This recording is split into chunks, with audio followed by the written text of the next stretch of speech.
Dando início à nossa programação, teremos agora a conferência intitulada Controle de Constitucionalidade, Questões Atuais. Compondo a nossa mesa, nós temos o Dr. Elival da Silva Ramos e a excelentíssima desembargadora, doutora Ana Paula Pellegrina Lockmann, que assume a palavra. Bom dia a todos. Estamos dando início ao segundo dia dos nossos trabalhos, do 12º Congresso Nacional de Direito do Trabalho e Processo do Trabalho, do TRT 15, aqui em Campinas, e tenho a satisfação de poder apresentar o professor Elival da Silva Ramos. Quem faria a apresentação seria o presidente do tribunal, Dr. Renato Burato, mas em função de uma questão profissional que surgiu de emergência, que já conversou inclusive com o professor Elival, já pediu suas escusas, ele não poderá estar presente agora nesse período, nesse primeiro período da manhã. Então, em função disso, me pediu para substituí-lo, com certeza não à altura, professor Elival, mas substituí-lo aqui fazendo as devidas apresentações.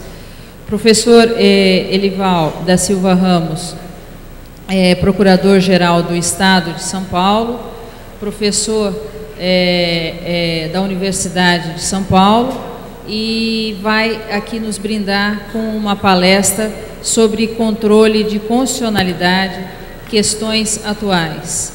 Uma palestra que já tivemos oportunidade de ouvir na cidade de Bauru, ficamos encantados com essa palestra e ele aceitou o convite e vem aqui trazer as suas colocações, as suas impressões sobre esse tema tão candente, tão importante sobre o direito constitucional. Professor, você está com a palavra. Muito bom dia a todos.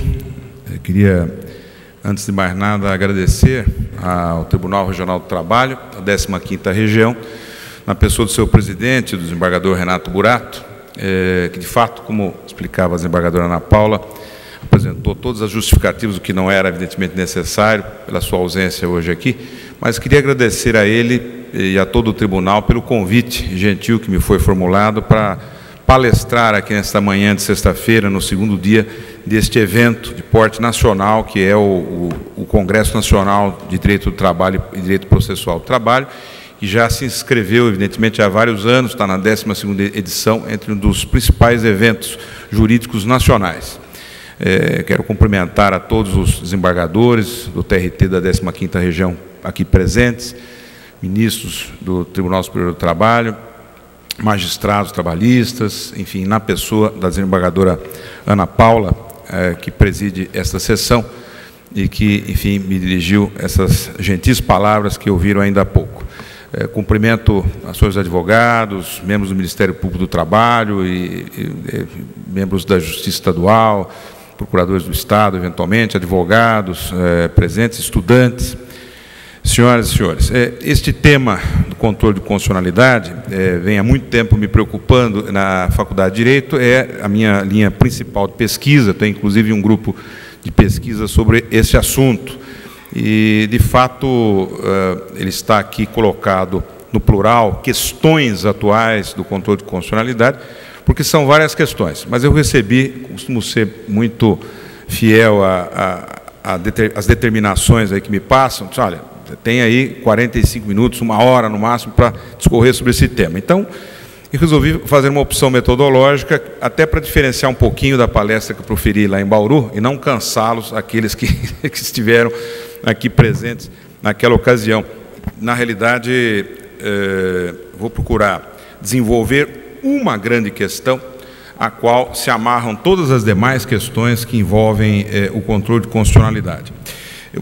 O controle de constitucionalidade no Brasil, falar da sua importância é, como eu diria popularmente, chover no molhado, né? Todos percebem isso, até intuitivamente, né? Basta uma rápida leitura nos jornais diários que nós vamos verificar a sua importância. Todos os dias aparecem questões novas no controle de constitucionalidade, quer na sua vertente principal, através das ações diretas de inconstitucionalidade, ou eventualmente as ADPFs, ou o controle incidental, o julgamento de recursos extraordinários, notadamente, que trazem questões constitucionais.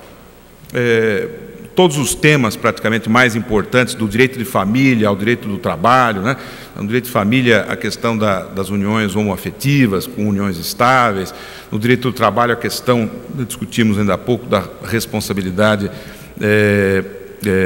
do Estado, do poder público de maneira geral, pelos débitos trabalhistas das empresas terceirizadas, que foi objeto de uma ação declaratória de constitucionalidade. Então, o controle de constitucionalidade no campo do direito tributário, inúmeras questões, né? Nós temos todas as matérias principais em discussão no direito brasileiro com algum tipo de contato com o controle de constitucionalidade.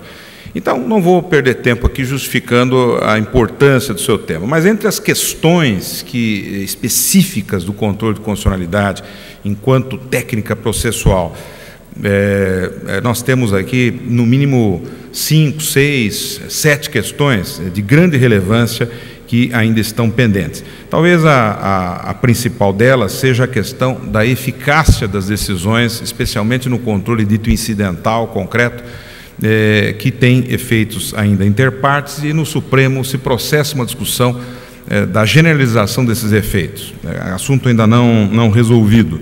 Mas temos várias outras, a questão, por exemplo, das decisões ditas interpretativas, né, que o Supremo tem se utilizado, nem sempre com a melhor técnica, exatamente porque isso é novo, né, no direito positivo brasileiro, surge em 1999, com a Lei 9868, que regulamentou as ações diretas de inconstitucionalidade. A partir dali, nós tivemos o surgimento, em texto expresso, positivo brasileiro, da decisão de declaração de constitucionalidade conforme, a declaração de nulidade sem redução de texto. São técnicas de sentenciamento em matéria de jurisdição constitucional abstrata.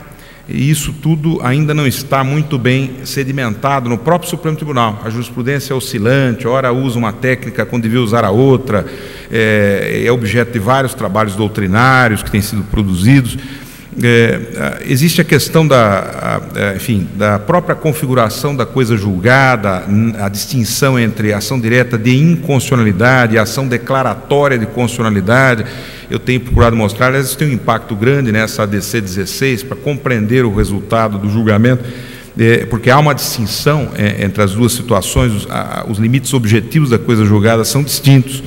O problema da modulação de efeitos, que ainda é uma questão bastante controvertida, no Supremo, por exemplo, o ministro Marco Aurélio é normalmente muito parcimonioso, né, no uso dessa técnica. Os demais ministros, como, por exemplo, o ministro Gilmar Mendes, é pródigo no uso da modulação.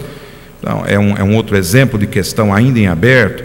E há, finalmente, né, a questão da proporcionalidade, né, que no Brasil virou uma espécie de palavra mágica, né?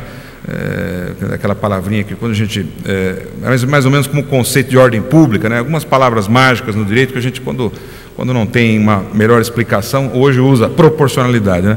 E na verdade entre outras coisas, é uma técnica de controle que tem uma origem doutrinária, tem uma especificação, né? Anos atrás, aliás, mais precisamente no ano passado nós tivemos uma discussão sobre o ano retrasado na França, num congresso internacional desta área de controle, talvez um dos mais importantes, são as mesas redondas de Aix-en-Provence, da Universidade de Marseille, Faculdade de Direito. Lá eles têm um centro de pesquisa sobre jurisdição constitucional e discutiram em 2009, na verdade, 2009 ou 2010, discutiram esse tema da proporcionalidade. Só o tema da proporcionalidade foi lá discutido. Então, são assuntos que ainda não bem resolvidos no Brasil. Quer dizer, verificar como é que se usa corretamente a técnica. Será que a proporcionalidade é um princípio mesmo que, infringido, geraria uma inconstitucionalidade? Ou será simplesmente uma técnica de controle? Exige que tipo de fundamentação? Eu estou só elencando aqui questões para dizer o seguinte: tudo isso se amarra num grande problema, que é a questão atual que eu pretendo tratar aqui, porque acaba facilitando a resolução de todas as outras. Se houver tempo, posso até entrar em algumas delas rapidamente, mas a minha pretensão aqui em termos de exposição é ficar com um grande problema, que é, a meu ver, a questão atual do controle de constitucionalidade no Brasil, que é a inadequação do sistema brasileiro de controle de constitucionalidade. Eu tenho sustentado isso há alguns anos, escrevi um trabalho monográfico que foi publicado pela Saraiva em 2010, e já também tem esse tema, não é? Controle de constitucionalidade no Brasil, perspectivas de evolução. E a minha, vamos chamar assim, aposta doutrinária, né? Quem faz doutrina sempre tem que ter essa preocupação de projeção para o futuro, é de que o nosso sistema ainda está em evolução, não está completo, e que deverá caminhar necessariamente para um controle concentrado nas próximas décadas. É imprevisível, já que o tema do controle é essencialmente político também, é imprevisível saber quando exatamente isso se dará, mas ele caminha nesse sentido. E eu procuro justificar doutrinariamente, é isso que eu quero compartilhar aqui com o auditório, eu procuro justificar doutrinariamente as razões dessa evolução, quer dizer que há na realidade uma força motriz por trás disso, que é o nosso modelo de Estado constitucional. Nós temos um modelo de Estado constitucional que foi iniciado em 1934, com a Constituição de 34, que é de um Estado democrático social. Não é só um Estado democrático de direito, mas é uma democracia de caráter social, profundamente diferente de uma democracia de padrão liberal, especialmente padrão liberal clássico, né? E isto traz consequências no plano do controle de constitucionalidade.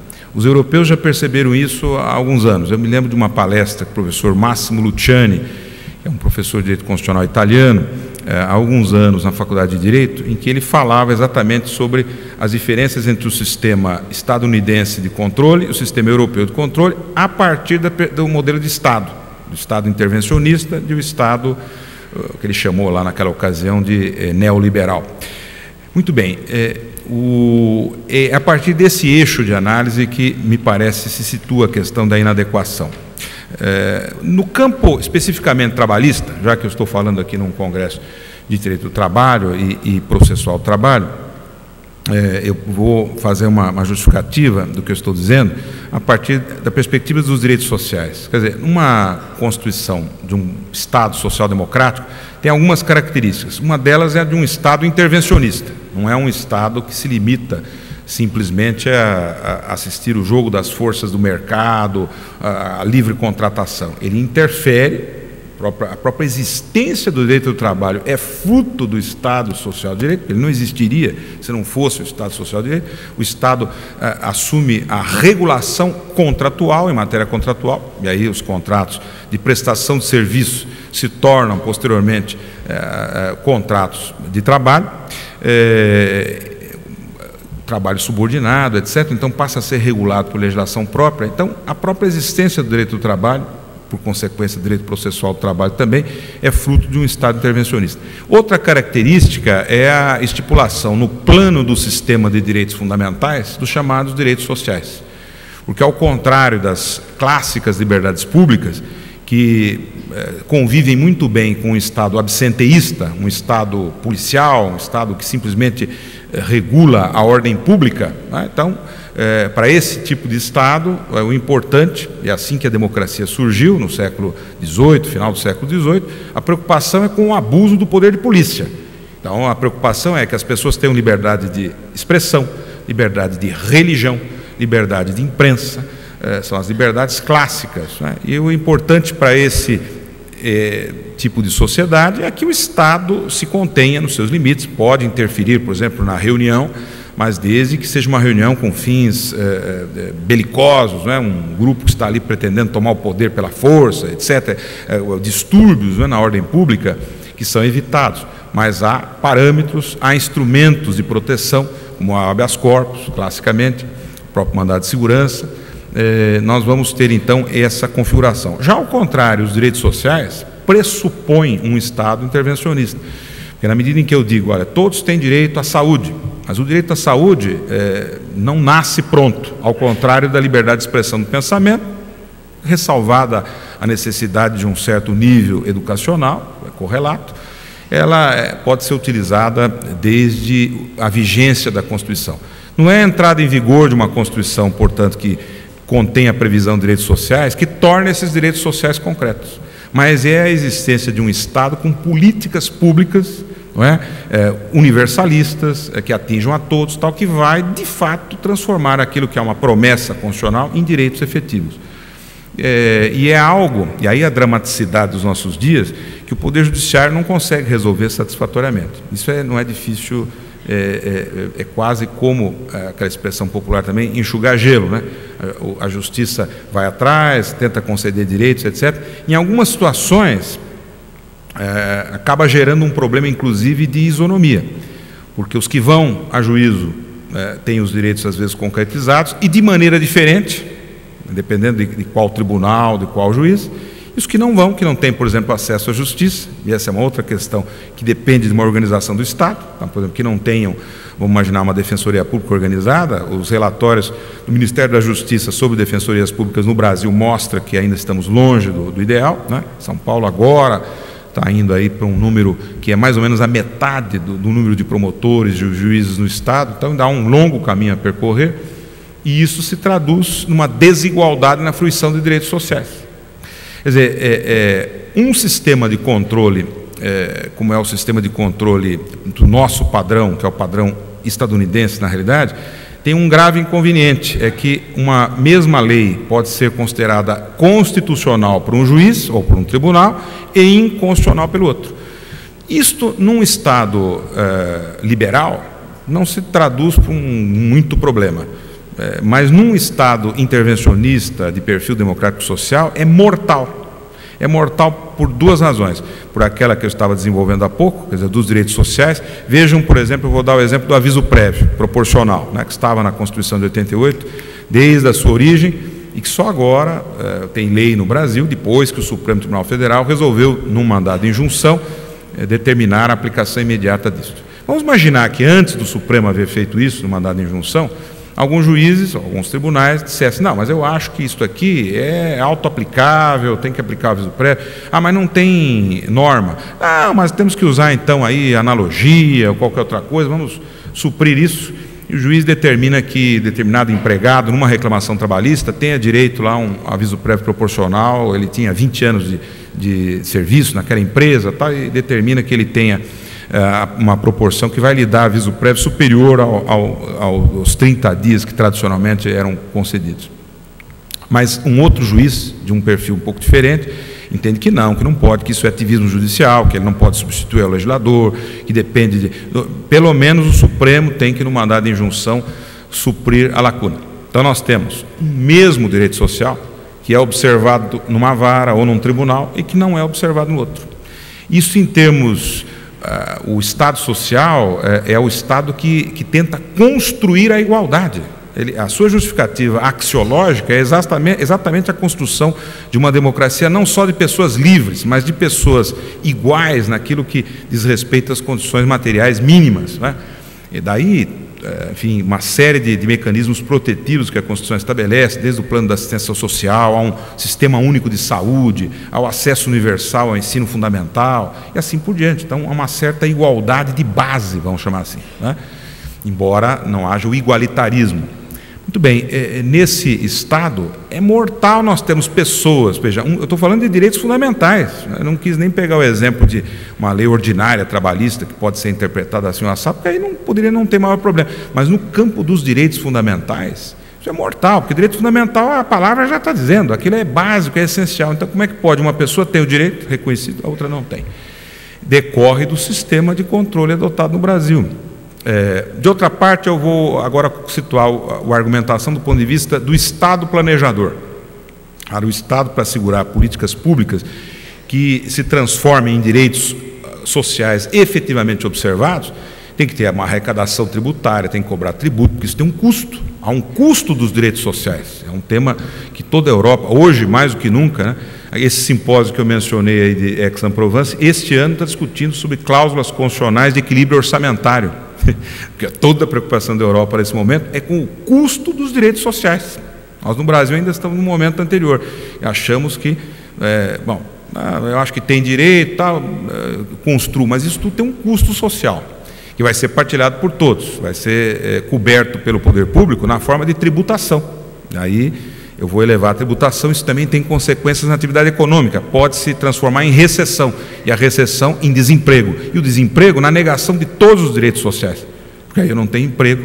Por exemplo, os direitos trabalhistas todos têm sentido na medida em que o princípio do pleno emprego seja observado, porque quem não tem emprego não tem direito, né? A não ser, enfim, a parte securitária, aí que, seguros sociais. Então, a questão do planejamento, o Estado não pode ter. Imagina o seguinte: o Estado cria um tributo, uma contribuição, não importa, para cobrir um determinado direito.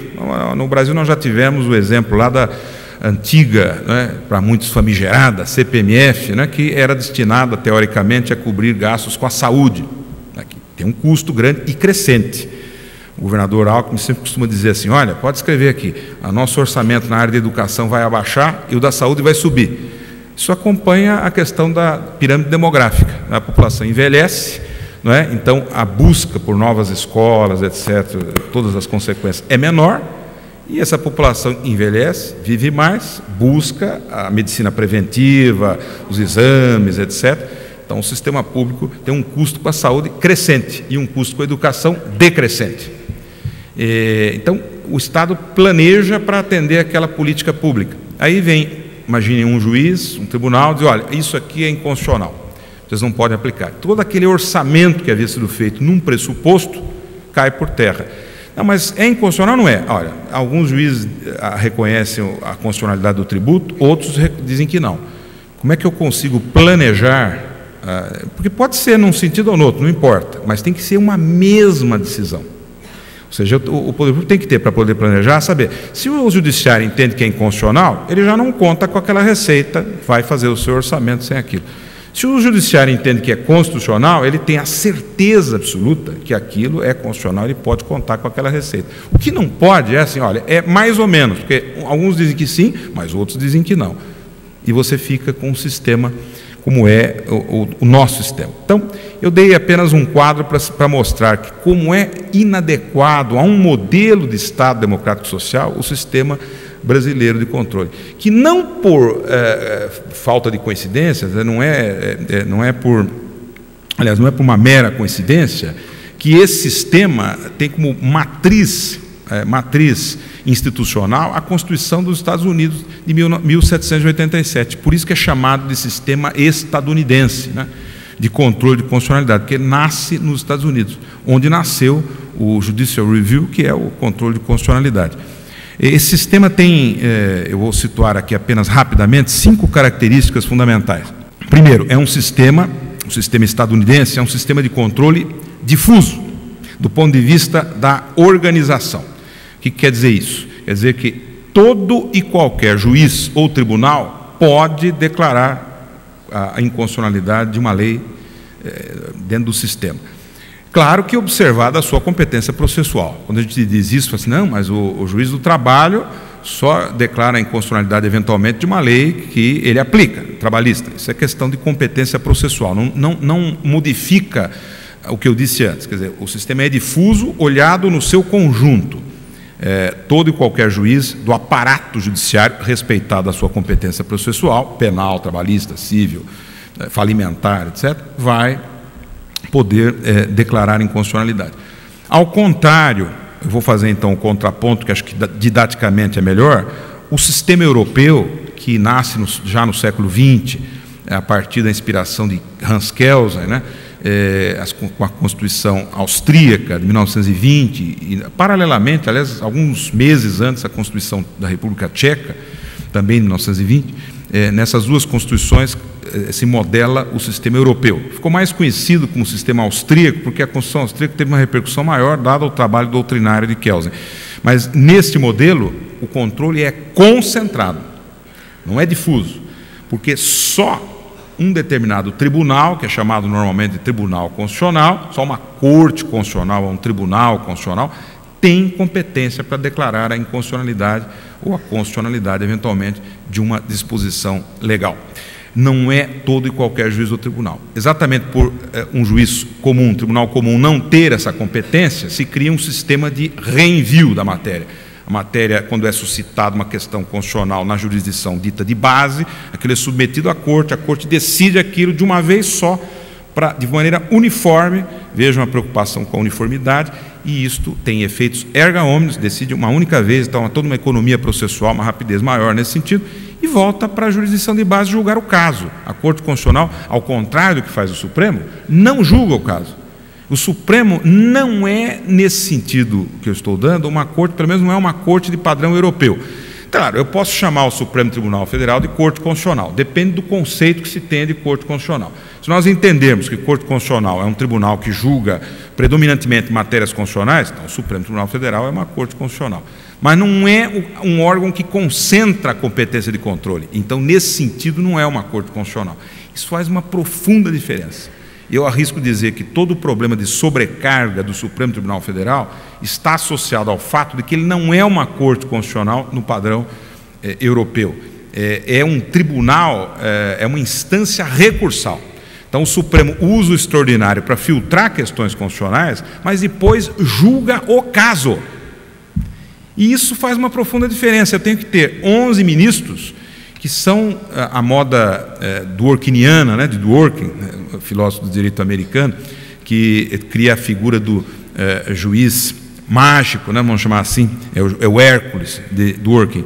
Esse juiz Hércules, ele é mágico, ele consegue, enfim, milagres, né? E é milagre você entender de todo o direito brasileiro. Tem uma complexidade hoje que em 5 anos de faculdade a gente tem dificuldade de cobrir minimamente o seu território, né? E aí eu exijo de 11 juízes, né, mortais, né, de carne e osso como nós, que entendem o direito de trabalho previdenciário, constitucional, processual, etc, etc e tal. Agora direito penal, né, no mensalão, aí vocês vão ver. Então, é um juiz Hércules, né? No padrão de Corte Constitucional, eu tenho que entender de matéria constitucional. E quem vai julgar o caso, se é uma matéria trabalhista, eu declaro que aquela disposição legal é ou não é constitucional e devolvo a matéria para ser julgado o caso, eu resolvo a questão.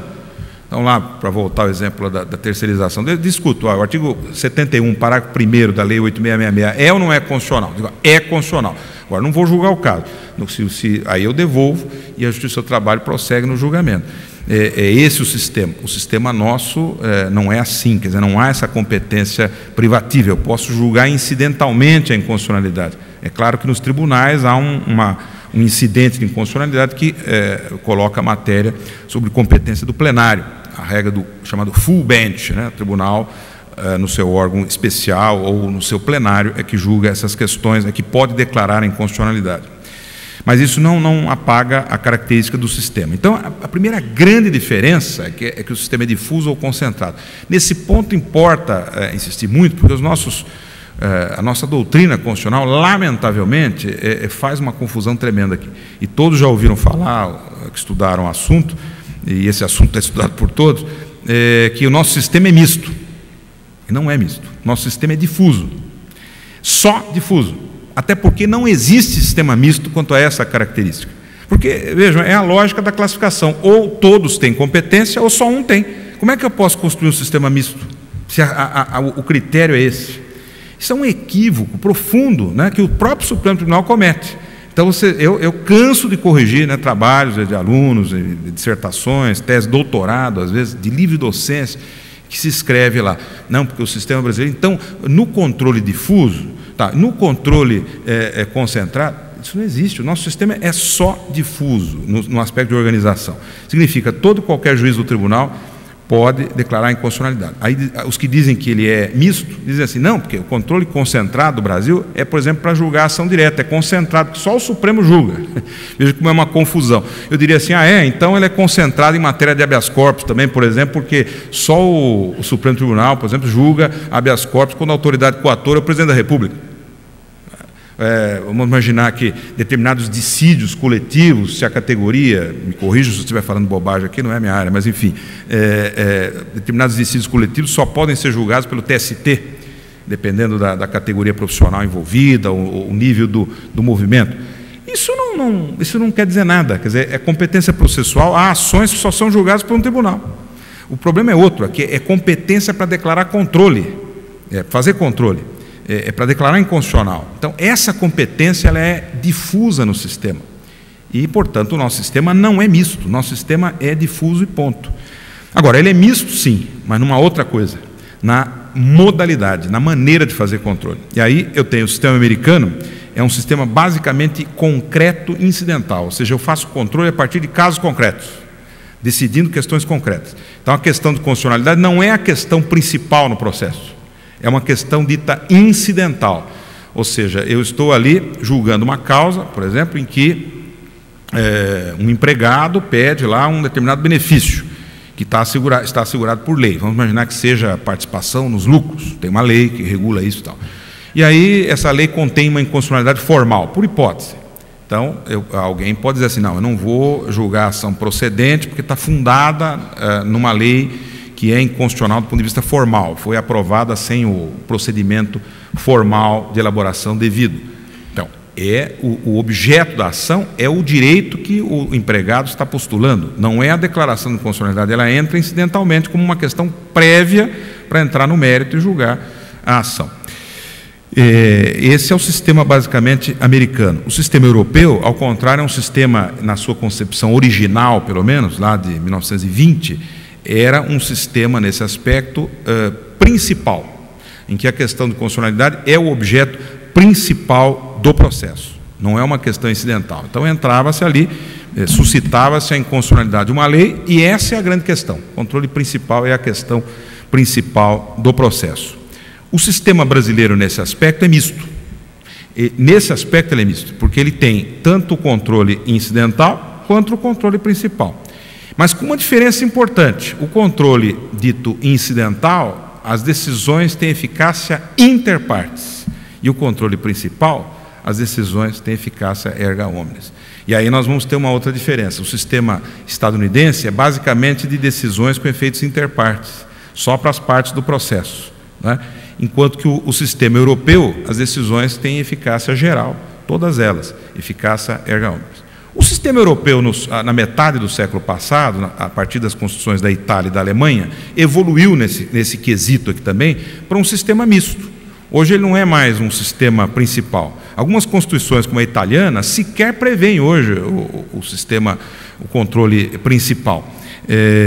Na realidade, ele ou prevém de uma maneira marginal. Ele é essencialmente, na Itália, um sistema de controle concentrado por incidente.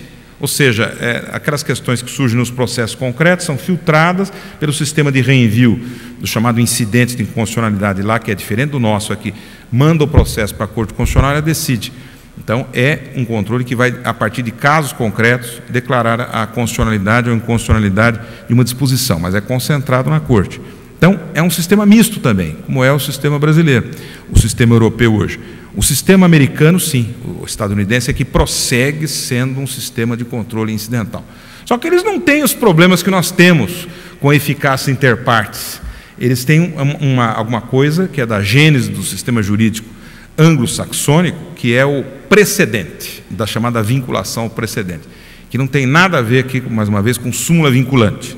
Também é outra coisa que a gente escuta a todo momento, não, porque a nossa súmula vinculante, que está ligada aí à jurisprudência vinculante dos precedentes. A nossa súmula vinculante, se quiserem situar uma origem histórica, ela se situa nos assentos da casa de suplicação, é do direito português, não tem nada a ver com o direito americano.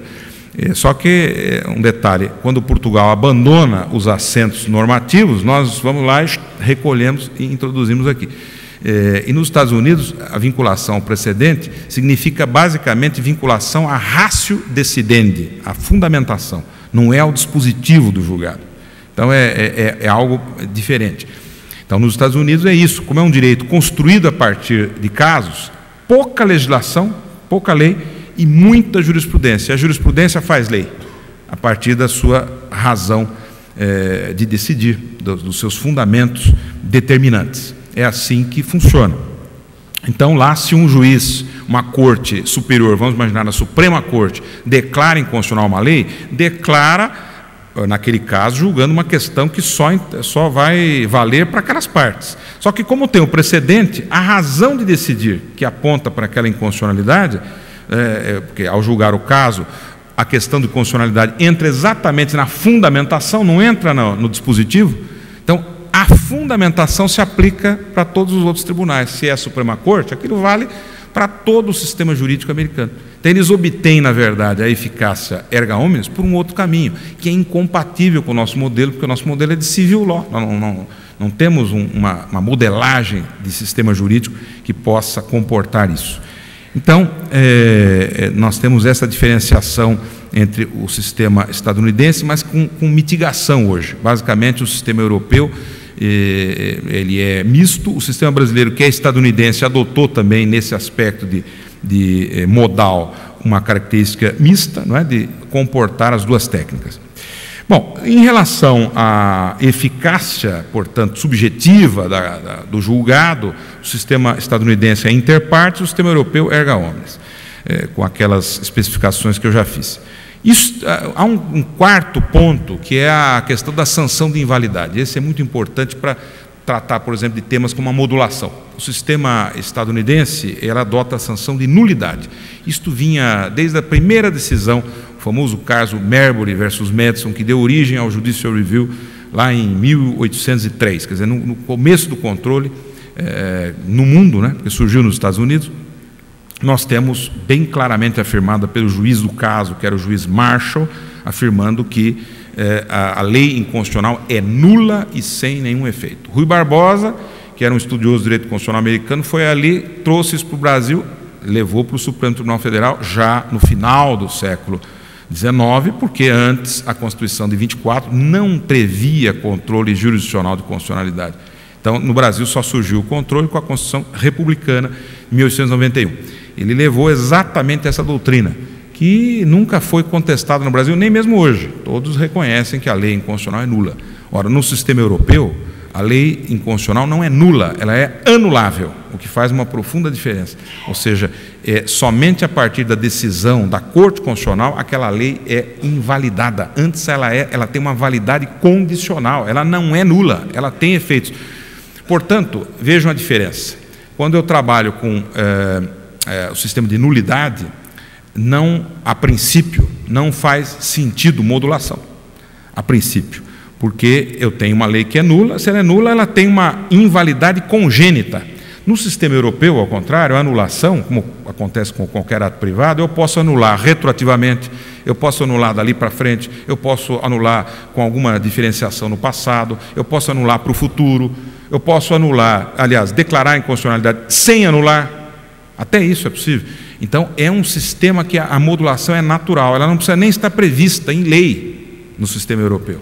Algumas leis ordinárias que regulam a jurisdição constitucional, como a nossa 9868, na Europa, prevêem a modulação. Em alguns sistemas nem se prevê isso em lei e é aplicado, porque é da natureza do sistema. No nosso modelo, depende de previsão expressa. Aí o Brasil fez o seguinte, o trabalho feito, mal feito. E você resolveu, bom, mas Portugal tem um sistema de nulidade, Portugal é um sistema de controle de padrão estadunidense, né, um dos poucos, Portugal, a Grécia, poucos estados europeus que têm o padrão estadunidense, embora situados na Europa. Portugal segue um modelo de controle dos Estados Unidos, muito parecido com o brasileiro, embora haja um tribunal constitucional, mas que tem uma característica diferente.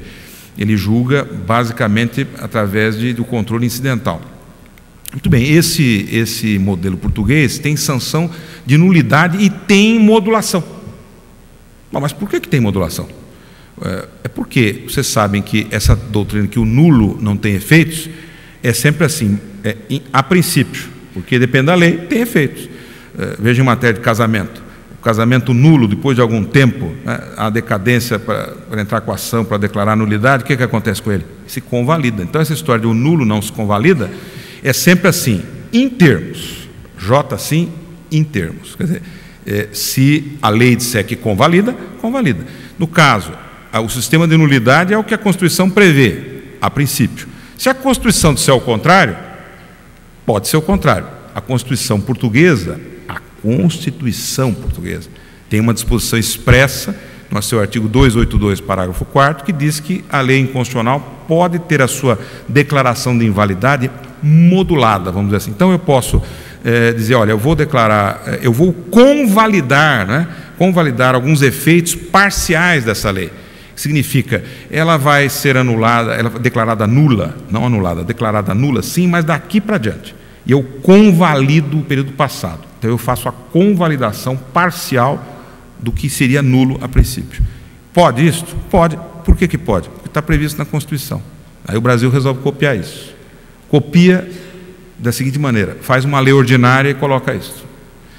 Quer dizer, claro, do ponto de vista pragmático, é muito pouco provável que o Supremo hoje venha a declarar a inconstitucionalidade dessa lei, mas do ponto de vista de rigor científico, teria que fazer isso. Existe uma ação direta contra essa disposição da modulação, que é o artigo 27 da Lei 9868, que tem só um voto do ministro Sepúlveda Pertence, pela inconstitucionalidade do dispositivo.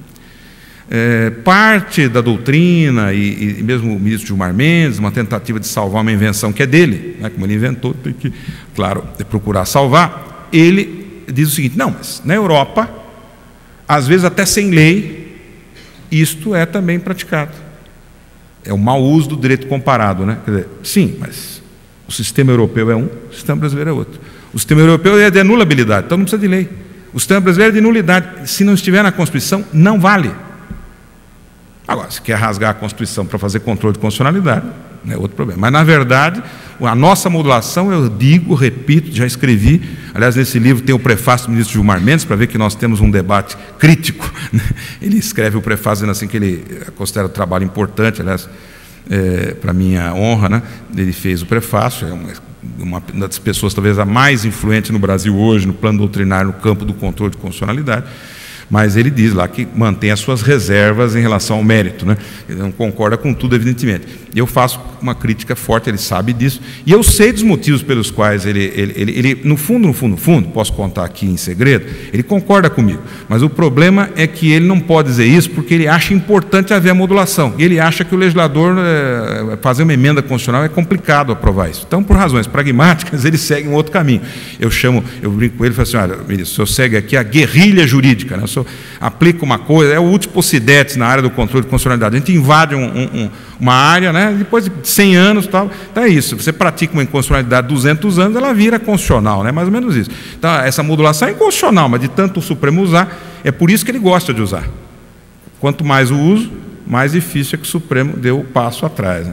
Mas, enfim, pode vir uma emenda constitucional aí e resolver essa questão de qualquer forma. Bom, então a questão da modulação, no sistema estadunidense, os efeitos não são retroativos, como muitas vezes se pensa. É uma atestação de invalidade congênita, ab initio. É isso que existe lá. Então é uma decisão que os italianos chamam de accertamento, uma decisão declaratória. Eu reconheço a invalidade de algo que já era inválido. Esse é o modelo americano, seria o nosso também. Agora, um outro modelo europeu, há uma modulação. Eu vou anular, logo, antes da decisão da Corte Constitucional, a lei é válida, depois a invalidade pode ser declarada, aí sim, retroativamente, irretroativamente ou pró futuro.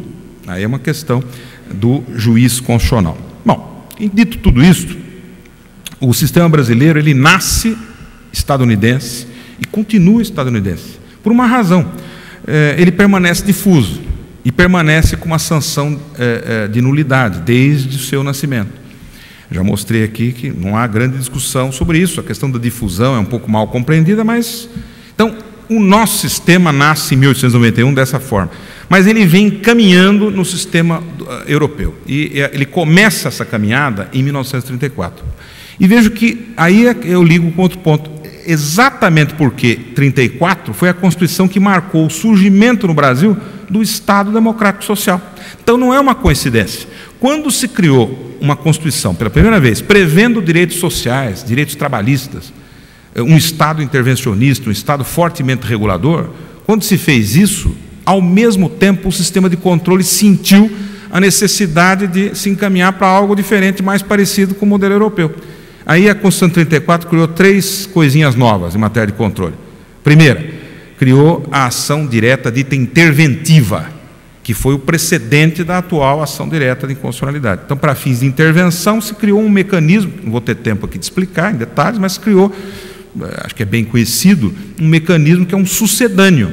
com a diferença que ele não é abstrato, ele julga uma questão concreta de intervenção, mas de qualquer maneira é um sistema que funcionou como um sucedâneo de ação direta durante muito tempo, com alguns inconvenientes, porque só para alguns princípios constitucionais sensíveis, então ele não tinha um campo de abrangência tão grande quanto a atual ação direta, a competência para propor era concentrada no Procurador-Geral da República, não como é a nossa ação hoje, bem aberta, tal. Então, algumas inconveniências, um sistema mais limitado, mas ele foi o sucedâneo, foi o antecedente da ação direta. Isso na Constituição de 34 já. Pois, em segundo lugar, criou-se essa regra do full bench, quer dizer, somente o plenário, o órgão especial, nos tribunais, pode declarar inconstitucionalidade. Isso surgiu lá em 34. Dá uma certa uniformização da jurisprudência no âmbito dos tribunais. Então, é a mesma ordem de motivação, isonomia, uniformidade e tal. E uma outra regra, essa é totalmente brasileira, né? Tal qual a jabuticaba, essa aqui é criação brasileira. Nós vamos ter o seguinte, o Senado da República, nos casos de controle incidental, quer dizer, controle feito por caso, pode editar, se o Supremo Tribunal Federal, e depois, enfim, de todo o processo ter se esgotado, portanto, com coisa julgada, né, decide que uma lei é inconstitucional, decidiu aquele caso, o caso transitou em julgado, tem lá a decisão, mas no controle incidental, em que a matéria de inconstitucionalidade está na fundamentação, então não faria coisa julgada, teria eficácia apenas para as partes. O Senado vem e diz assim, eu vou suspender a execução.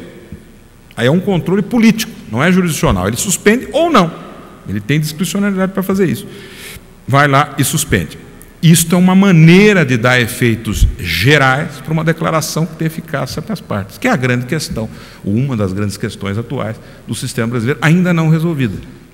Por que não resolvida? Porque por esse sistema depende do recurso extraordinário subir, depende dele ser julgado, depende do Senado entender que deve suspender, editar a resolução. Então, há vários condicionantes, não é sempre que isso acontece. E em 34 era restrito mesmo às hipóteses que cabia extraordinário, que eram mais comprimidas, né, do que é hoje. Muito bem, isso vai seguindo. E lá em 1946, com a Constituição de 46, em 1965 nós tivemos uma emenda, foi uma dessas tantas emendas de reforma do Judiciário no Brasil, o que mostra que nós estamos fazendo alguma coisa errada, porque uma reforma bem feita normalmente precisa de uma só. No Brasil é a 15ª, sei lá, reforma do Judiciário. Então mostra que no campo do controle é por isso, porque não se faz a reforma necessária, que é adotar o sistema concentrado, na minha visão. Então fica com os quebra-galhos. Aí nós, em 65, criamos, de fato, a ação direta de inconstitucionalidade genérica, essa ação direta que nós conhecemos hoje. Mas entregamos, pela experiência anterior da ação interventiva, a legitimação para agir somente a uma autoridade, Procurador-Geral da República. Ficou, claro, um sistema, um Procurador-Geral da República, à época, demissível ad nutum pelo presidente. Qual é a consequência? As leis que, eventualmente, a oposição, num modelo autoritário, militar, conseguia aprovar heroicamente no Congresso, vamos imaginar essa hipótese, aí servia para declarar isso inconstitucional. É óbvio que foi uma ação, teve uma repercussão muito pequena à época. Aí vem 88. 88, esse movimento rumo ao padrão europeu se acentua. Eu elenquei aqui, não pretendo dar um elenco exaustivo, mas algumas notas nesse sentido. Primeiro, ampliação da legitimação para agir nas ADIs. O artigo 103 da Constituição traz um rol extenso de autoridades e entidades legitimadas. Então eu tenho ali a consequência disso foi trazer para o controle abstrato um significado que ele não tinha até então. Hoje nós temos mais de 4.000, acho que eu não fiz a pesquisa nos últimos dias, estamos chegando a 5.000 ações diretas, se já não chegamos. Hein? Então, todos os temas são abordados pelo sistema de controle, o sistema de controle abstrato. Então, a ação direta ganha um porte que ela não tinha antes. E mais do que isso, criamos uma ação declaratória de constitucionalidade, que não existia com a emenda constitucional número 3 de 93. Então, é também nós vamos tornando o sistema mais completo. Não dá para explicar aqui a diferença, é uma diferença brutal entre uma coisa e outra. Eu só digo assim, isso não dá tempo de abordar, mas seria objeto de uma outra conferência, né? Mas eu escrevi um artigo que vai sair na revista da Procuradoria-Geral ainda esse ano, mostrando, para compreender a ADC 16, como é profundamente diferente a ação direta de inconstitucionalidade e a ação declaratória de constitucionalidade. A coisa julgada erga omnes da ADC é muito mais restrita do que a da ADI, por razões que eu exponho lá. Mas, enfim, tornou o sistema mais complexo. Depois nós vamos ter o controle da omissão inconstitucional, com 2 instrumentos. A ação declaratória de inconstitucionalidade por omissão, que não tem lá um efeito muito grande, porque nós simplesmente vamos recomendar ao Legislativo que cumpra o seu dever, né? Serve para muita coisa, já que o Legislativo brasileiro não tem muita sensibilidade para essas coisas. Então o Supremo hoje põe um rol de decisões descumpridas pelo Congresso Nacional, solenemente, e ninguém se acha admoestado por essa publicação. Todos acham que não é com ele. Não, isso não é comigo, é a legislatura passada que se omitiu, e vai para adiante. E temos o mandado de injunção, que também é uma criação genuinamente brasileira, não existe um paralelo com outras figuras processuais. Tivemos a Lei 9868, ela trouxe um adensamento da jurisdição constitucional, porque regulamentou pela primeira vez o processo de julgamento das ações declaratórias, de inconstitucionalidade e de constitucionalidade, inclusive por omissão. Tem muito significado. E, finalmente, a lei da ADPF, que é a arguição de descumprimento de preceito fundamental, que é a lei 9882, também de 99. Na maneira como o Instituto foi regulamentado, ele serve hoje para uma válvula de escape. Vale dizer, quando não cabe a ADI, então a gente tem o instrumento da ADPF. De maneira, claro, você sabe que dar aula não é fácil, né? E cada vez mais difícil, né, professora Ana Paula? Então nós temos que inventar figuras de linguagem e tal. Eu costumo dizer o seguinte: olha, aqui é aquela espada mágica, né? Aquele pó de pirlim-pim-pim aí do Peter Pan, sei lá. Quando você não tem solução nenhuma, você faz valei-me santa ADPF, joga lá e tal, porque serve para tudo, né? Para todos os males, né? Mas é mais ou menos isso, é uma ação direta, muitas vezes de inconstitucionalidade, subsidiária, quer dizer, quando não cabe a outra, cabe essa. Então eu tenho lá uma lei municipal, não cabe a ADI em face de lei municipal, mas é importante, tem que declarar inconstitucional, entra com a DPF. Ah, mas é legislação já revogada, não cabe a ADI, então entra com a DPF, e assim por diante. Acabou tendo então um sentido de preenchimento de lacunas no nosso sistema de controle. Então vejam que o nosso sistema ele se tornou muito mais concentrado, vamos dizer assim, rumo ao sistema concentrado. Ele caminhou, né? Não é que se tornou mais concentrado, ele caminhou fortemente para o sistema concentrado com a Carta de 88. Mas não se deu o passo definitivo. E a consequência de não ter dado o passo definitivo é que nós continuamos com problemas de isonomia na declaração de constitucionalidade e problemas de planejamento do poder público. Esse mesmo problema continua. Vejam a questão dos medicamentos, que é uma questão candente e brutal. Direito social, direito à saúde, talvez um dos principais, associado ao direito à vida. Vamos figurar uma hipótese, hein, aqui, vocês não me compliquem a vida, como procurador de Estado, sempre tem jornalista prestando atenção no que a gente fala. Então, vou dizer o seguinte: hipótese abstrata, prefeito de palestra. Um laboratório multinacional resolve vender um medicamento que nos Estados Unidos é proibido, porque lá eles têm a regulação muito forte, lá o medicamento tem efeitos colaterais, etc. Então você cura o doente de uma coisa e mata de outra, muito pior. Então não pode vender lá. O que eles fazem? Exporte para a América do Sul, tal, ou para algum outro país, né? Sudeste Asiático, sei lá, Sudeste Asiático até não está comprando muito essas coisas, mas vem aqui para o Brasil. Aí no Brasil diz, como é que a gente consegue? Porque a Anvisa aqui no Brasil não vai liberar isso. Então tem a liberação via Poder Judiciário. A gente paga um médico do poder público para dar uma receita daquele remédio, paga. E depois paga advogados também para entrar com as ações. Entram com a ação, o juiz de boa fé fala, vai matar, a pessoa vai morrer, não quero que isso fique na minha consciência, dá lá alimentar. Então, é uma maneira de política de saúde injusta por vários ângulos, né? Beneficia muito. Agora, é interessante o seguinte, é só fazer a estatística, vocês vão verificar, no estado de São Paulo eu tenho essa estatística. 70% das ações é para fornecer uma determinada insulina, que o SUS fornece insulina, mas não fornece uma determinada insulina que custa 20 vezes mais do que a outra. Agora, não tem quase ações para remédio para esquistossomose, malária, mal de Chagas, etc. Por quê? Porque multinacional não pesquisa essas coisas, porque é pobre que tem essas coisas. E como é pobre que tem malária, esquistossomose, doença de Chagas, eles não pesquisam, não tem remédio, não tem ativismo. Não tem advogado interessado nisso, não tem ONGs interessadas nisso. Curioso, né? É uma das coisas. Então, eu estou mostrando alguma coisa real que existe, para mostrar que não pode fazer direitos sociais dessa forma. Então, algumas pessoas. O Robin Hood é ao contrário. Eu tiro dos pobres eu sangro economicamente o SUS para beneficiar pessoas melhor situadas na escala social. O Robin Hood é ao contrário. Então, esse modelo é o modelo nosso. Não está resolvido pelo sistema de controle. O sistema de controle nosso, se fosse uma questão de constitucionalidade ou de interpretação constitucional, algumas vezes é, em matéria de saúde, é isso, quer dizer, eu não tenho uma decisão unificada. Então, o Supremo poderia decidir ou a favor ou contra essas situações, mas decidiria para todos. Esse é o problema. Se eu faço isso de maneira esparsa, alguns têm acesso àquilo, outros não têm, alguns têm decisão denegatória transitada em julgado. Evidentemente, não é possível funcionar dessa maneira. Então, nós continuamos com o problema. O ministro Gilmar, que é uma pessoa preocupada com o controle, ele percebe isso. E ao lado dele, outros ministros do Supremo. Então, o que eles tentam fazer? Tentam fazer a chamada, o governador Alckmin chama aí de gambiarra jurídica, né? Ele pegou isso algum dia que eu devo ter usado a expressão, é a gambiarra jurídica, quer dizer, a gente não tem o instituto desenhado, então inventa uma coisa que não é bem a solução adequada, é uma gambiarra. Então, o que se fez aqui? Se tentou propor uma mutação constitucional. De que maneira, em que caso? Na reclamação 4335 do Acre, relatoria do ministro Gilmar Mendes, não por coincidência, mais uma vez. Então, o que aconteceu? Vocês se lembram da questão da progressão da pena. O Supremo Tribunal Federal, em crimes hediondos, vinha decidindo que não há...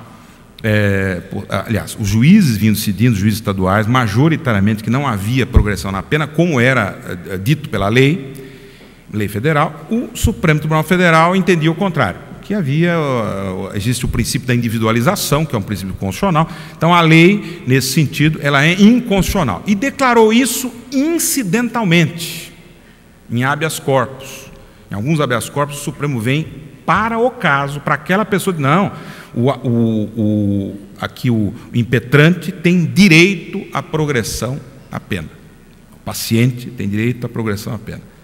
E vai, então, reconhecer a progressão, incidentalmente, efeitos interpartes. Aí vai a Defensoria Pública da União, lá no Acre, e pede a progressão para um determinado indivíduo, processo penal na fase de execução. O juiz do Acre, do ponto de vista teórico, corretamente, não estou julgando, a meu ver, a decisão do Supremo é correta. Eu acho que existe um direito constitucional à progressão, a lei era inconstitucional, tanto é que ela foi depois alterada. Mas o juiz, naquele caso concreto, disse assim, olha, a decisão do Supremo é efeitos interpartes, não sou obrigado a seguir, isso aqui não me vincula. Aqui no Acre, não sei se porque lá tem algumas pessoas trancafiadas, costumam serrar adversários, coisa parecida. Não sei se por isso ele resolveu ser mais duro, falando, aqui não tem progressão. Progressão é lá em Brasília, lá para o Supremo, aqui não tem. E não deu. Aí a Defensoria da União entrou com a reclamação, 4335. O ministro Gilmar, relator, resolveu, falou, opa, é aqui. Então vamos fazer o seguinte, tem esse dispositivo da Constituição, lá a resolução do Senado, que vem lá de 34, isso hoje não tem mais muita importância, né? Então vamos decidir o seguinte, que aquilo que está dito aqui, vamos ler da seguinte maneira, que o Senado ele só dá publicidade às decisões, que é inerente às decisões no controle incidental a eficácia erga omnes. Veja só, eu leio aqui a Constituição, é bom sempre pegar o texto aqui, no artigo 52, inciso 10, está dito, cabe ao Senado suspender a execução no todo ou em parte de lei declarada inconstitucional por decisão definitiva do Supremo, no controle incidental, caso concreto. O ministro Gilmar propõe, vamos ler isso aqui, o Senado compete dar publicidade às decisões de leis declaradas inconstitucionais, etc. e tal. E ainda lê mais, implicitamente os efeitos de ação erga omnes, então o sentido disso aqui é só dar publicidade. E isso ele chama de mutação constitucional. Vem o ministro Eros Grau, adota o mesmo entendimento, o ministro Sepúlveda diz que não, que isso é um absurdo, vocês estão querendo fazer reforma constitucional sem emenda, não sei o quê. O ministro Joaquim Barbosa na mesma linha, 2-2, o ministro Lewandowski pede vista, mas provavelmente em razão, o ministro Lewandowski é meu colega de departamento, também não vou me comprometer, mas provavelmente em razão do acúmulo aí de processos e tal, tem um mensalão agora na frente aí, não pôde até hoje decidir essa questão, ela está pendente de julgamento, acho que desde 2008, se não me falha a memória. Está lá. E não resolve. Então, o que nós temos aqui? Nós temos uma tentativa de fazer emenda constitucional, mais uma vez, sem emenda. É claro que eu acho que o ministro Sepúlveda, que iniciou a divergência, está corretíssimo. O ministro Gilmar adota essa estratégia de guerrilha jurídica frequentemente, mais uma vez. Ele fala assim, se a maioria comprar isso aqui, nesse caso não comprou. A tentativa era essa. Quer dizer, essa mutação, hoje se fala em mutação constitucional, isso deve ter alguma importância, porque a Faculdade de Direito de Lisboa acabou de compor um grupo para estudar esse assunto, me convidaram até para ser um dos consultores aí desse trabalho de pesquisa. Então, mutação constitucional, o que é isso? A professora Ana Cândida Cunha Ferraz, nossa colega lá da Universidade de São Paulo, há muitos e muitos anos, lá na década de 80, já escreveu sobre isso. Olha, mutação constitucional é um processo informal de mudança da Constituição. Por exemplo, por via de interpretação, mas pressupondo uma interpretação compatível com a textualidade e tal, um processo normal de interpretação. Está dito lá que união estável é a união entre homem e mulher. Bom, mas foi escrito numa outra época, etc. Então vamos ler isso aqui diferente. Pode ser também mulher e mulher, homem e homem, nas uniões homoafetivas, porque a sociedade mudou, ela tem. Então, a literalidade permanece, mas o espírito, o sentido é outro, uma interpretação sistêmica. Isso é feito toda hora. E dentro de padrões que são aceitáveis. Às vezes não é aceitável o padrão. Eu estava dando um caso aqui outro dia no estado de São Paulo, vejam só, você tem lá um texto que em São Paulo prevê uma licença qualquer para doação de sangue, o funcionário pode faltar um dia. E apareceu alguém que resolveu doar medula óssea. E aí ele não pode ficar um dia só afastado, porque a doação implica numa internação. Só que a lei diz um dia.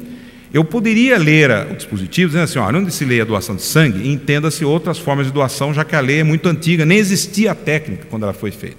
Poderia, se não fosse a disciplina, porque lá não posso, onde está dito um dia, eu leio 30 dias, 60 dias, 45, dependendo do caso. Um dia é um dia.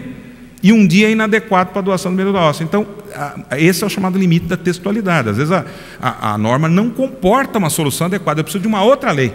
Nesse caso, eu sugeri que fizesse uma lei, desse efeito retroativo até um certo ponto para cobrir casos passados. É a maneira de resolver correta, técnica. Então, a mutação constitucional são interpretações compatíveis, aceitáveis. Neste caso, não é uma interpretação. E o ministro Eros Grau deixou claro no seu voto. Olha, eu não estou propondo aqui interpretação constitucional. Isso ele disse com toda clareza. Eu estou propondo vamos dizer, que seja reescrito uma reescritura, perdão do neologismo aí, do texto constitucional, uma reelaboração do texto constitucional. Ora, isto não é dado ao Supremo fazer. Ele disse que estava fazendo isso, só que o que ele está dizendo que o Supremo está fazendo, não pode fazer. E aí é esse o problema. Então, o que ele se propõe, na verdade, é que a professora Ana Cândida chama de mutação inconstitucional, não é mutação constitucional. Isso é um exemplo de ativismo judicial, do que eu chamo de ativismo, que é uma prática contrária à Constituição. Então, isso tudo para situar que essa é uma grande questão, é a grande questão do sistema. Todas as demais que eu situei prendem a isso. Claro, uma Corte Constitucional não tem dificuldade de distinguir o que é uma decisão interpretativa de um tipo ou de outro. Por que o Supremo tem dificuldade? Porque não são juízes especializados em jurisdição constitucional. Esse é o problema. Na Alemanha, que é sempre citada como matriz, Konrad Hess foi juiz da Corte Constitucional alemã. Vocês vão encontrar os grandes nomes do direito constitucional, já passaram em algum momento. Na França, o Conselho Constitucional teve a presidência de Georges Vedel, em algum momento. Então, são grandes nomes, né, da doutrina que, em algum momento, já que há mandato, integram a Corte Constitucional. Diferente do sistema brasileiro, não tem uma especialização.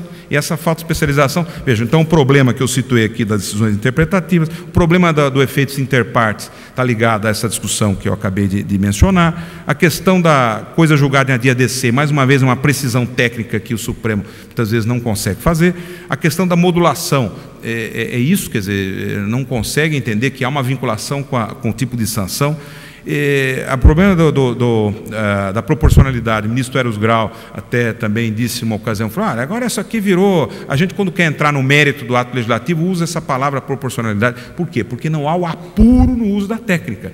Tudo é a mesma questão, você não tem uma jurisdição constitucional especializada que consiga lidar bem com isso, isso só vem com o controle concentrado. Em toda a Europa, a doutrina constitucional e o controle constitucional ganharam muito com o sistema concentrado, exatamente por essa maior especialização. Bom, eu sei que eu já esgotei o tempo, já os cansei demais aqui, então queria encerrar mais uma vez agradecendo à Justiça do Trabalho aqui da 15ª Região, pelo dinamismo do seu tribunal, que proporciona, além de todo o apuro no uso da jurisdição trabalhista, eventos desse porte, deste aqui, que me permitiram, nesse início de manhã, para mim muito agradável, espero que tenha sido também para todos, falar um pouco sobre uma questão importante no Brasil, que é o modelo de controle de constitucionalidade. Muito obrigado a todos.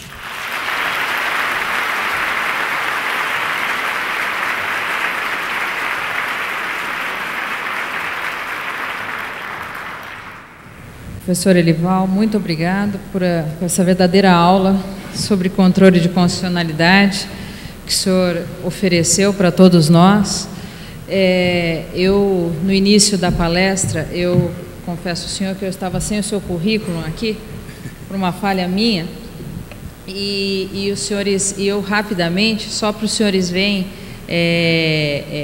a capacidade do professor Elival, ele não só, como eu disse, que ele era procurador, como ele é procurador-geral do Estado, por 2 vezes, também professor titular da USP, o currículo do professor é imenso, e eu não vou agora ler ele, porque os senhores vão ficar cansados, mas o professor tem um extenso currículo, vice-presidente do Instituto Pimenta Bueno e professor de cursos de especialização, pós-graduação, na Escola Superior do Ministério Público, mestre e doutor em Direito do Estado pela USP, livre docente em Direito Constitucional, professor titular da área de Direito Constitucional desde 2009. E a 2ª vez procurador-geral do Estado, do nosso Estado de São Paulo. E o professor tem vários livros, e Ação Popular como Instrumento de Participação Política, A Inconstitucionalidade das Leis, Vício e Sanção, A Proteção dos Direitos Adquiridos no Direito Constitucional Brasileiro, Ativismo Judicial, e o livro Controle de Constitucionalidade no Brasil, Perspectivas de Evolução, que foi citado pelo professor aqui, e que realmente eu já tive a oportunidade de fazer alguma leitura sobre o livro, professor, e o professor tece todas essas considerações sobre o modelo estadunidense que nós adotamos aqui, o modelo europeu, com o prefácio realmente do ministro Gilmar, que faz uma pequena crítica, mas tece rasgados elogios ao trabalho aprofundado do professor, e uma interessante crítica que o professor faz nesse livro, exatamente sobre a não especialização dos nossos ministros do Supremo. E se nós formos vir a ter uma Corte Constitucional, nós temos que, eventualmente, até repensar o modelo de escolha dos ministros do Supremo Tribunal Federal. Professor, mais uma vez, muito obrigado por essa aula dada e esperamos tê-lo aqui sempre conosco. Muito obrigada.